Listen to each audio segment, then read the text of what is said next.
chers Ivoiriennes et bonjour chers Ivoiriens. Vous êtes à votre émission hebdomadaire dénommée Parlons-en.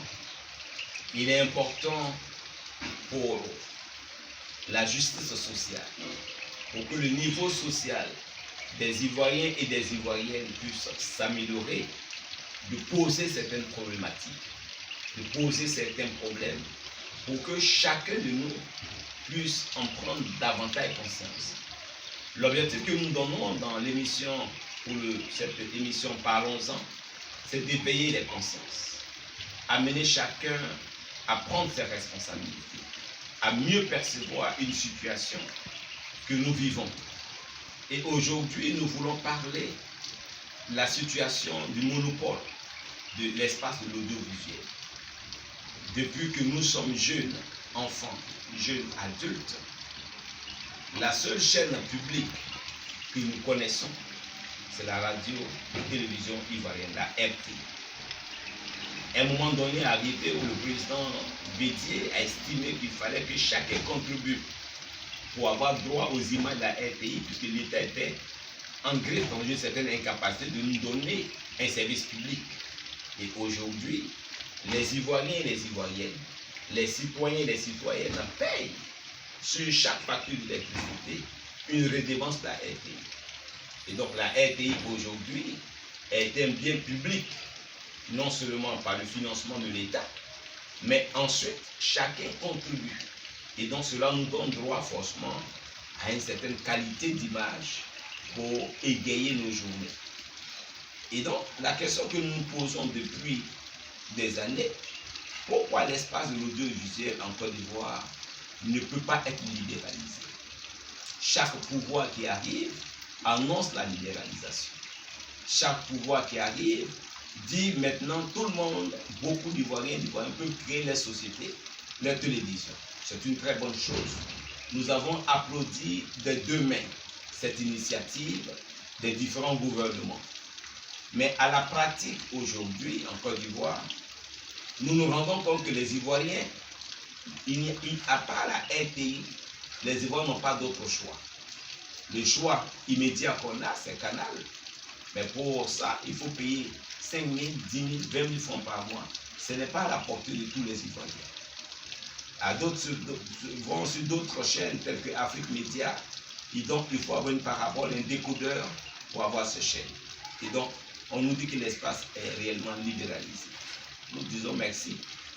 Si l'espace est réellement libéralisé, la question que nous nous posons, pourquoi l'offre n'a pas augmenté? Est-ce que nos frères béninois, juste à côté de nous, nos frères camerounais, juste à côté de nous, est-ce qu'ils ont plus de ressources? Est-ce qu'ils ont une économie dynamique? Est-ce qu'ils ont un secteur de l'audiovisuel plus dynamique que la Côte d'Ivoire? Je ne pense pas. Est-ce que nos frères du Nigeria, nos frères du Burkina Faso, est-ce qu'ils ont plus de ressources que nous dans le domaine de l'audiovisuel? Je ne crois pas forcément. Alors, quand on veut libéraliser, quand on libéralise, il faut libéraliser effectivement pour que les Ivoiriens et les Ivoiriennes puissent avoir une offre assez variée. Malheureusement, ce n'est pas le cas aujourd'hui en Côte d'Ivoire. Lorsque nous libéralisons et que nous mettons des conditions financières derrière pour en greffe dire officiellement que nous sommes en train de sélectionner pour qu'on n'ait pas n'importe qui dans l'audiovisuel, indirectement, c'est une forme de disqualification. Et ça, nous le dénonçons. Plusieurs entreprises étaient prêtes à ouvrir dans l'espace audiovisuel, on n'a pas pu ouvrir.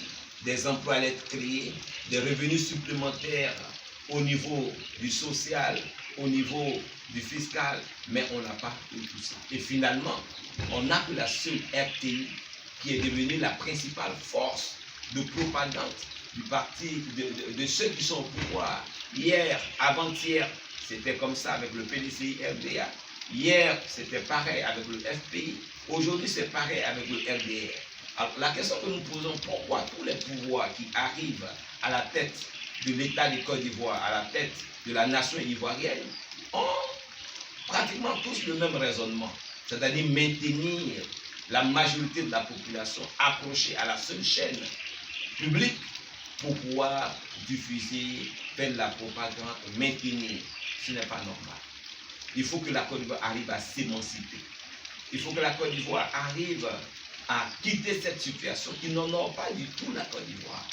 Un pays comme le Bénin a plus de chaînes de télévision que la Côte d'Ivoire. Un pays comme le Nigeria, comme le Cameroun, pour ne citer que ceux-là, ont plus de chaînes que les Ivoiriens. Ça veut dire simplement que l'Ivoirien paye de l'argent pour une chaîne et il n'a pas d'offre. Il est important que dès maintenant que la libéralisation se passe réellement et qu'on ne pourra voir la réalité de la libéralisation de l'audiovisuel que par l'émission réelle de plusieurs chaînes de télévision en Côte d'Ivoire. C'est ce qui va démontrer que la libération a été une réalité. Donc l'Ivoirien souffre en silence. Le porteur de voix, le sans-voix souffre en silence.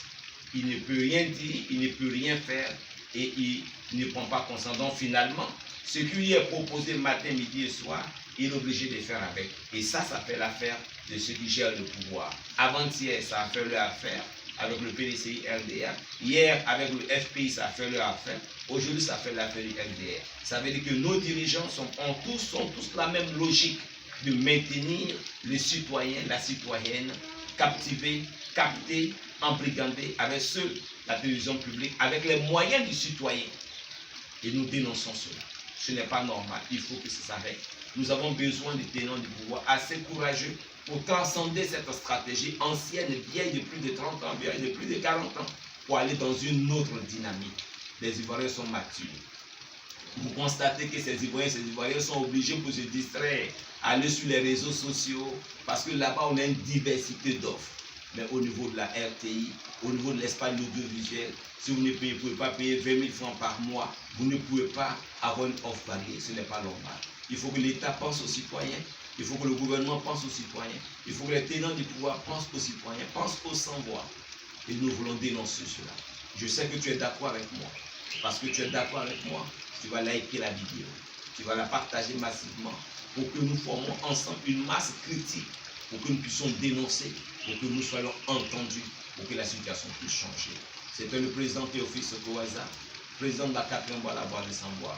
Que Dieu bénisse chaque citoyenne, que Dieu bénisse chaque citoyen, que Dieu bénisse la Côte d'Ivoire, que chaque centimètre carré, chaque mètre carré de la Côte d'Ivoire reçoive la bénédiction du grand Dieu. Merci. Bonne journée à chacun. À très bientôt.